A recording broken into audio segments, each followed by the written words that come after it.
What's up, YouTube? This is Bison at X79. Alright, guys, got a hot new YGO replay video for you guys. I'm going to be showing you my Blue Eyes White Dragon deck that I recently uploaded a deck profile for on the Team FTK YouTube channel, guys. The link will be down in the description box below. Please go check that deck profile out after you're done watching this video.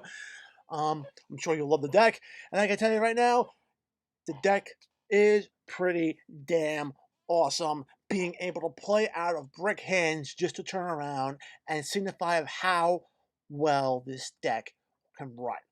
All right. So without further ado, we're going to get right into this. And the first deck we're up against is going to be against the Sacred Beast deck, utilizing the new support that's going to be coming out in the Sacred Beast structure deck.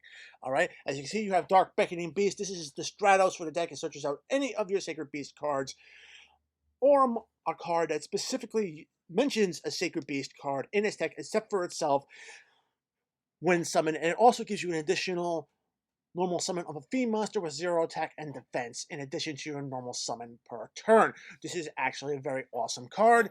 All right, we see that we have Stygian. All right, and I can tell you right now, can inflict some burn damage.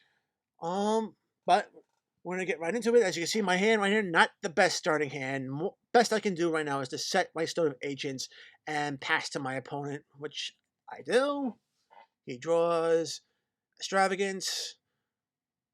Alright, we're just going to turn around and take a look at what he loses. He loses Cerusia, Emerald, Castile, number 101, 39, and even one of the fusions. Don't have to worry, he still has 2 other fusions, as well as Gustav Max, Utopia Lightning, which is now useless, Rebellion Ixies, and Evil Swarm Thanatos in his extra deck. Still, he's going to go for the field spell. Okay. As Patrol, we negate Patrol's effect.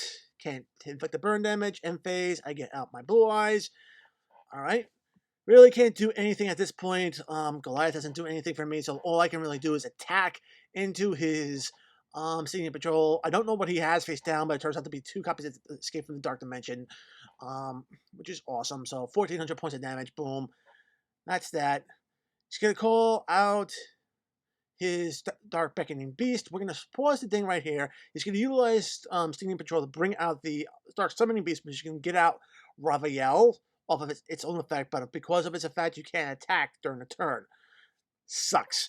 He also has 2 copies of the Raviel Lord of Phantasms, Shimmering Scamper, which is pretty much like a hand trap for Raviel. Basically, it doubles the attack and allows it to attack each of your opponent's monsters once each. I can tell you right now, with 8 doesn't attack, you're pretty much going to do some heavy damage and possibly even win the duel with that card. All right. Okay, we see he's got Hyper Blaze up right there on the top of the deck. All right. So, okay, boom, Raviel comes out. Dark Summoning gets out Uriah, brings back the other thing, but he can't attack. So, all right. I open up with Dragon Shrine, which is one of my starter cards, which is something that I love to run. Bam. So I only send Brotor because I'm expecting you to attack this turn. I figure Brotor can come out. Be able to search out my Red Eye Darkness Metal Dragon, and then I can, on my next turn, I can then basically just bring out Red Eye Darkness Metal, bring back the other Blue Eyes, and start maybe swinging at maybe some of his weaker monsters. But that doesn't work out. He has 3,000 points moving forward. Now Stygian, Dark Summoning Beast calls out Homon but can't attack. Searches out yet another Raviel. And right now, Terraforming, and which is going to give me Dragon Ravine. Just basically buries my Dragon Spirit of Light and my Stone of Agents. I bring it back with the Return of the Dragon Lords to get rid of his Escape from the Dark Dimension. To be very honest, I should have went after the Field Spell instead, but hey, it is what it is. Boom, goes after the thing, go out to Cypher Blade, full armor, pops the field. Alright. Blade, pops Raviel, get my first agents to bring back a Blue Eyes to my hand, summon out Alternative, which is going to pop Hamon. Bam, and Battle Phase, I swing through a Stygian, and that's pretty much my turn. Use the Otherwise Stone again, another Blue Eyes for my deck, bam, set it up pretty well. Escape from Dark Dimension brings back Bad Boy over here, out comes Raviel, but he can't attack. cycles back his 5 cards into his deck, draws 2. He gets another Mystic Tomato as well as a Dark Summoning Beast back. Like I said, he can't really do much with this particular field. Me, I draw. I'm not gonna mess around. I have Goliath in my hand. I'm gonna load the grave with Goliath and Artbrave. I'm gonna pop off Raviel and his face down monster with the card effects and swing through them. All right, this basically sets up the Goliath being summoned during his next standby phase to prevent special summoning. All right, so as you see, boom, get rid of that. Get rid of his Raviel, and he automatically knows that he pretty much has lost at this point because I'm gonna pop his monster, swing through his life points with both my remaining 2 monsters. So yeah, he scoops at this point. Very interesting to see how the deck works. A lot of players are kind of putting down the new support as not that good. I can understand it does give the deck a little bit of something, but with the fact that you have to turn around and not be able to attack with this Dark Summoning Beast, yeah, I can see why the deck is more of a fan deck than anything else. All right. Moving forward, we're going to come up here. And we're going to pause. This is going to be my Blue Eyes deck versus an Artifact deck. Now, I can tell you this right now. This Artifact deck is very grindy. A lot of back and forth. But to be very honest, I can tell you right now, unlike the previous game, I mean, it isn't still the best hand, but at least it's a little bit more playable than the one in my previous duel. All right, so main phase 1, he summons Jack Black, Link Kuriboh, and is able to basically set both Scythe and Sanctum on the field. He keeps Moral Attack in his hand. I personally would have probably put it on the field. He's got Brotor ready to go, and so do I. All right, play. All right, Silver Scry, Dragon Ravine. All right, so Dragon Shrine I dumped, Blue Eyes, and the White Stone of Ancients, which is actually pretty good. All right. I'm going to activate 1 for 1. He sets an infinite permanence. He's going to summon out another artifact to the field. All right, I'm only going to be able to call out on White Stone Legend. And the primary reason is basically because he utilizes that effect to basically pop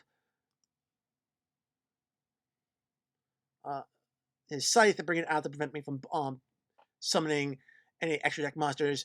I'm going to summon out my Dragon Spirit of White using my White Stone of Ancients during my end phase to go after his set. This is going to force the impermanence to be activated. Boom, that's that. And then negate, and that's pretty much the turn. From there, sending it into the Artifact Link monster coming out in Dual Overload. It's super generic. Any 2 monsters with different names will be able to get it out. When an effect of another card on the field is activated, quick effect, you can set 1 artifact monster from your hand or deck to your spell or trap zone as a spell, but destroy it during your opponent's next end phase. Oh boy, that's actually something pretty awesome. Can really help trigger off artifact decks and really get the deck up and going. So I'm not surprised that this is happening with an artifact deck. All right, if Link Summon card is destroyed by your opponent's card, you can special summon 1 artifact monster from your graveyard in defense position, which is also pretty awesome. Still gets the effects of your artifact monsters.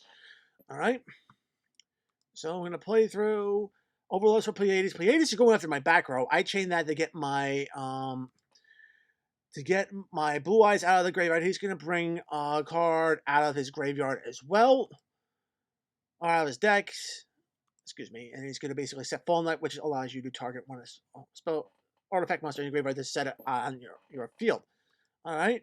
Sets 2 cards, swings into my Westone of Ancients, gets Brotar out. Boom. Gets me my Blue Eyes into my hand. Gets me my Red Eyes Darkness Minnow. So not bad. Not bad. All right. So go into Romulus. Romulus is going to get me my Dragon Ravine. It's going to get another card on set in the field. Okay. Boom. Dragon Ravine. Pop to Pleiades. He gets Brotar out. Brotar's going to search out Timidton, I basically banish off the alternative for my Red Eyes. All right, boom. Target one of his cards. Timian comes out. Linkery Bill comes back out. I swap out for Blue Eyes. He's going to get rid of all those cards in the thing. Moral Tech comes out. Out comes my White Stone of Legend. Boom, boom, boom, boom, boom, boom, boom, boom, boom. Swap things around. All right. Go. All right.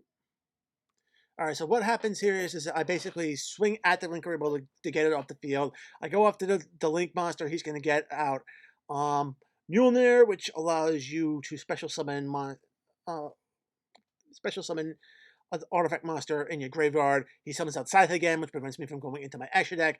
Not a big, real, huge loss because I just swing over his Timiate, free up my zones. All right, Fall Knot, basically, boom. All right. Shuffles, Jack back, and that's pretty much that. All right. Use Red Eyes Dark Spell Dragon. This is going to be trip off this to be popped his back row.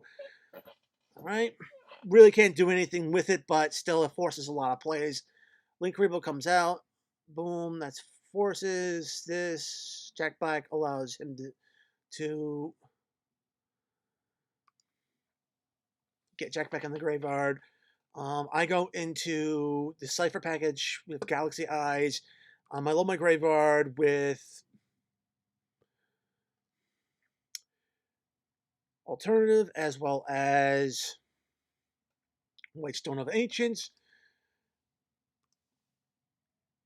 Pop Blink Karibo. Jack Black gets him Lost Wind. All right.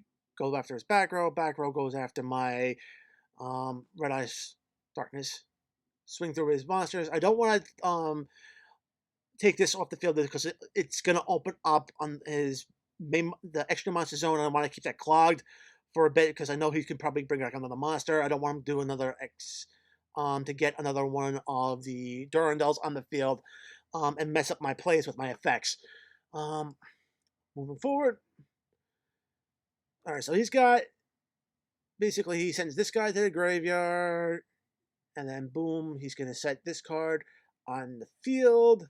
If this card's special summon during your opponent's turn, you cannot target artifact monsters you control for attacks the rest of this turn. All right, that's a pretty awesome stall card right there. All right, calls out the artifact link. I go for get terraforming. Nothing big right now. All right, can't really use the fact by using a chain to get stuff off the field. Again, pop off his link, gets a monster on the field, brings back a couple of monsters on the board, and boom, he's got basically Caduceus, which allows you to turn around and draw a card, and he also has the Achilles heels, which protects all his monsters from being attacked. So I can't really attack right now. Sucks, but hey, works. Can't do anything. Pass turn. Has mortal attacks, goes into another Durandal.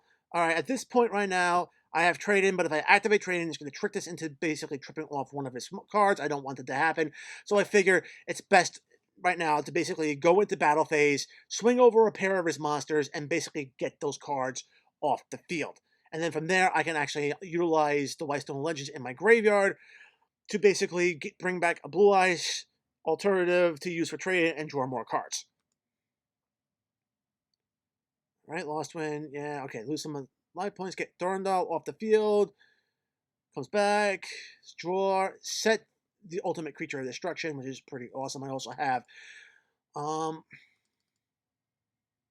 Return of the Dragon Lords in my deck, in my graveyard, all ready to go. So grindy. All right. Hip Hoshikin, which I'm shocked he goes into because it powers my monsters. He also has Back to the Front in hand, sets that. All right, so not bad, not bad. Attack into his monsters, which basically gets a few cards. I protect my Blue Eyes from being popped. Turn a Dragon, let's protect my other monsters, so he can't really do anything. Boom, boom. Swing through his stuff. Get monsters off the field. All right, he's going to go after my cards. Blade allows me to get Cypher back onto the field. Goes into the link again. Searches with Sangan, and pretty much that's the turn. All right.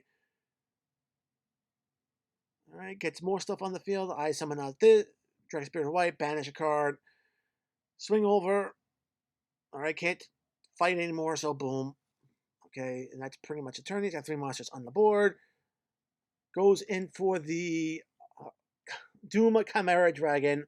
All right. 2 more level 5 monsters. Gains 1,000 attack for each material attached to this card. Can attack all monsters your opponent controls once each. At the end of the battle phase, if this card is battled, you could activate one of the following effects. Target one monster in your graveyard, attach it to this card as a material. Target one card in your opponent's graveyard, place it on top of that deck. So the guy's not going to give me back any of the cards in my graveyard. Basically, because I'd be able to play through almost anything. He's going to take a monster out of his own graveyard, attach it to his, to go for 4,000 at this point. Pretty much all he can do. All right. Use my Dragon Lord to protect my monsters. He does get Red Eyes Darkness Metal Dragon off the field. Activates the effect, brings out Sangan, and he's now 4,000. All right. So at this point, he's got back to the front on the field to get another monster on the field. Problem is, he's got a monster that can attack me multiple times, and it's basically going to be 1,000, 1,500 right there. My life points could absorb that. It's just that I'm not going to want this. I got to get this monster off the field. And the only way I'm going to be able to do this is by overlaying going into the gear suit. When it's summoned, you can actually send 1 card from the field to the graveyard. All right? Of course, it's going to trip off both of his lost wins that he has in the graveyard. But hey, not a bad thing for the trade-off right here. So, draw a phase. Go into the gear suit, then gear suit's effect activates, send the card, both lost wins activate, he sets them back to the front, brings back Moral Attack. Alright, boom. Boom, Moral Attack's effect activates. He's gonna go after my card. The gear suit protect it. Swing with both cards, and that's pretty much it. Alright. All I can do is set. Comes back to me. I get Upstart. I use Upstart because this deck doesn't really care about giving your opponent extra 1,000 life points, because with the amount of firepower this deck has to put on the board, you can easily walk over it. All right, so I draw into another trade-in. Not helpful, but I still have enough attack power, even if he activates both lost wins, to win me the game. So boom, lost win, 1,300. Boom, lost win, 1,500. Game. Awesome game. I mean, this was very grindy, 18 turns, but still great to see how this deck works out. Now, the last deck that I want to show you guys here is right here. Now, this is good. Excuse me, guys. Okay, scroll down. Missed it. It's this deck right here. All right. Now, the thing about this deck is it's a pretty interesting one. It features one of my favorite archetypes in the game, and that's actually Mecha Phantom Beasts. All right, so we're going to first swap out. We're going to pause right now. I know it seems weird that I say Mecha Phantom Beasts, and yet you see galaxies. Full-ton orbital galaxies. Trust me about this. The Mecha Phantom Beasts are coming. My starting hand, yeah, it's not the best, but I can at least get searches off and at least get stuff onto the field. So, in theory, activate 1 for 1, bring out Brotor. Brotor searches its Red Eyes Darkness Metal Dragon, and from there I can probably bring out a Morpheus Goliath to lock down the special summons and basically put my opponent in a position where they have to use other effects to get Goliath off the field in order to special summon. All right, so that's the plan that I'm pretty much going to be going with. Galaxies. Let's just see how it plays out. Boom. Okay, so right now, first he just summons out 3 Galaxy monsters: Galaxy Wizard, Galaxy Photon Advancer, and Thrasher. I'm thinking he's running a Galaxy deck. Gonna see Galaxy Eyes Photon Dragon on the field, because you can actually search this card, search it pretty easily, with a Xyz monster, the Galaxy Eyes Xyz monsters. Okay, so. All right, boom. And all of a sudden, he tributes off Galaxy Wizard for this card, Galaxy Queen's Light. Now, this card's going to come in much later in this turn. And we'll see why it's important. All right, he goes into the Gallant Granite to search out a rock tuner monster, and all of a sudden I'm just wondering. All right, he's all right. It's a rock monster. I think he's going to go for Nibiru, and so I just basically negate.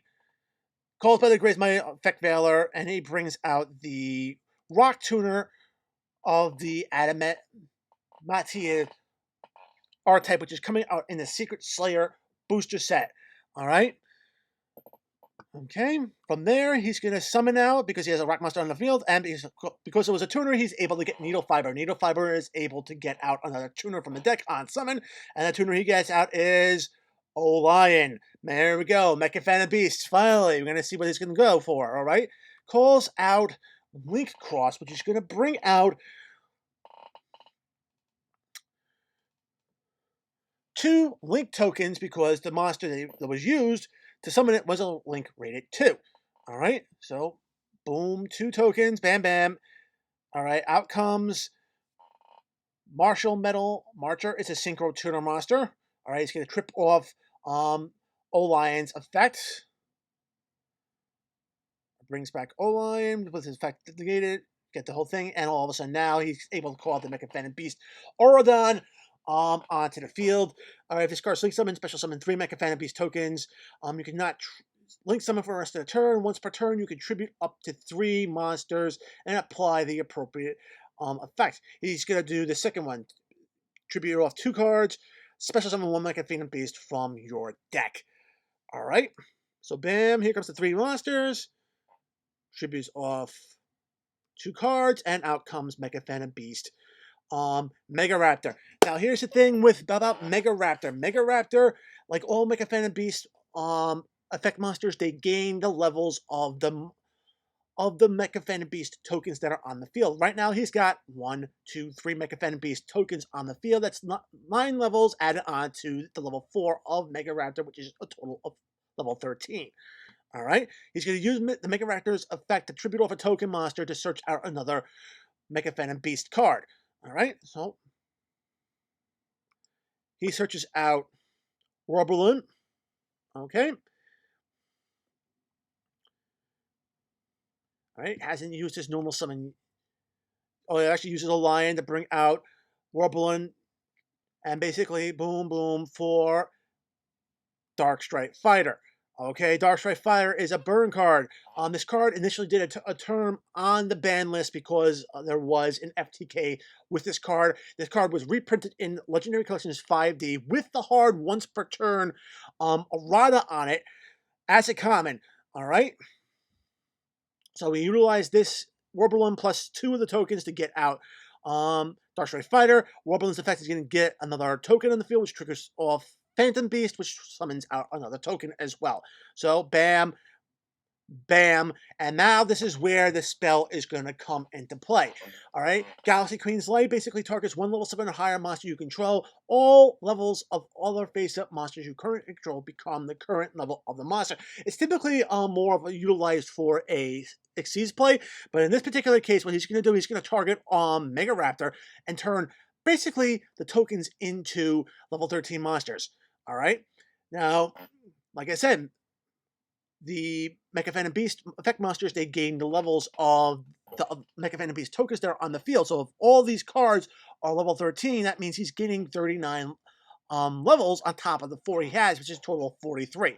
Dark Strike Fighter, during your main phase, you contribute 1 monster and inflict damage to your opponent equal to your tribute monster's level times 200. This card is going to be level 43 times 200, that's 86. He's going to burn me for game. This is FTK. It's nasty as hell, but I'm kind of proud because it does center around the Mecha Phantom Beast. And now that you guys have seen what this deck can do, we know for a fact that we are literally 3 cards away from this FTK being a thing here in the TCG. I know very well that I'm very interested in this particular deck. I'm going to be looking at this deck build very carefully to see what else he has in this deck to really turn around and see how this deck rolls, because I can tell I'm not going to turn around and mince words. Yes, this is something that I will try. I'm a big Mecha Fan of Beast deck, and the fact that we're getting an FTK out of the Mecha Fan of Beast, this is just amazing in my opinion. All right, guys, that is it for this YGO replay video. Guys, as always, if you want to check out the deck profile for my Blue Eyes White Dragon deck, again, it's up on the Team FTK channel. The link is going to be down in the description box below. Please, when you visit the channel, subscribe to the Team FTK. We love the support over on that channel. Don't forget to turn around and like, subscribe, and enable notifications here on my channel as well, so you don't miss any content that I post. As always, guys, the description box also has the links to my social media and my Discord server. Join the conversation. We'd love to have you. And if you want to help support my channel, please use my TCG Player affiliate link when shopping on tcgplayer.com. Any purchases gives me a small percentage back to help me get better cards and eventually build better decks and bring you better content. All right, guys. Until next time, as always, peace.